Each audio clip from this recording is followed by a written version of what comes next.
हाबाखौ तंनाय राष्ट्रपति आदं एबा नेता हिजानो रok thaisagi dharka Goraknath Ashramni Komlashekhar Biধানসভায় খবজা Gokulnagar উত্তম ভক্ত চমুনি আমসাইয় national highway কানাও তংma BJP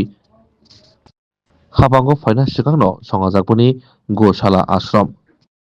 aboni yaklo Goraknath Maharaj no asurnani bagui afro jogga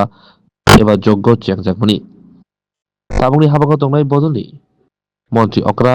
চালাংনাই খরকনি no tei BJP ni প্রদেশ কাজকুbo waiwai no phai thangbaimani o ashram bo khnamani o ashram bai UP hasteni মন্ত্রী অকরা Yogi Adityanath ni belai no halok bojak eba halok kwrwngjak hinui bini dagimungbai no Yogi Rothas Nath o ashram ni barja nahari tripura phaimani abono kiri no tabuk belai kok banglaijak जय श्री राम। मैं ज़्यादा कुछ तो क्या कहें कि ये सरकारी लैंड है, तो इसमें प्राचीन ये समा काली माता का मंदिर भी बना हुआ है और ये हिंदू देव पूजा अर्चना के नाम पे ये ज़मीन अलॉटमेंट है। तो यहाँ पर कुछ सरकारी ज़मीन थी और कुछ आश्रम की ज़मीन थी, तो कुछ शरारती तत्वों ने उसके 2 नंबर तरीके से कागज उगज बनाकर और उसको अपने नाम कराया हुआ है। और पीछे ही कुछ समय पहले मैं आश्रम पे नहीं था तो उन्होंने यहाँ पर कब्जा भी कर लिया है।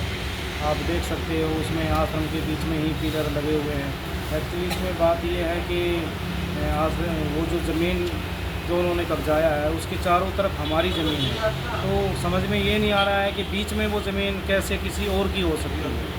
तो मैं सभी आपसे आपकी मीडिया के द्वारा भी आग्रह करूँगा माननीय मुख्यमंत्री जी से भी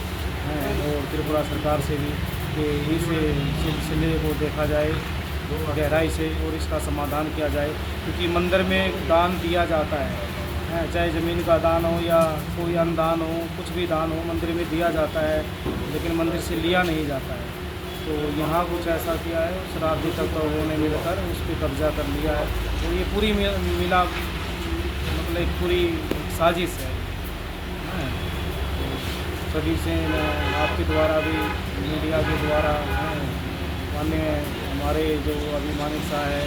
उन तक ये हमारी आवाज़ पहुँचनी चाहिए। वो इसमें क्या कुछ संशोधन करेंगे ये उनकी इच्छा है।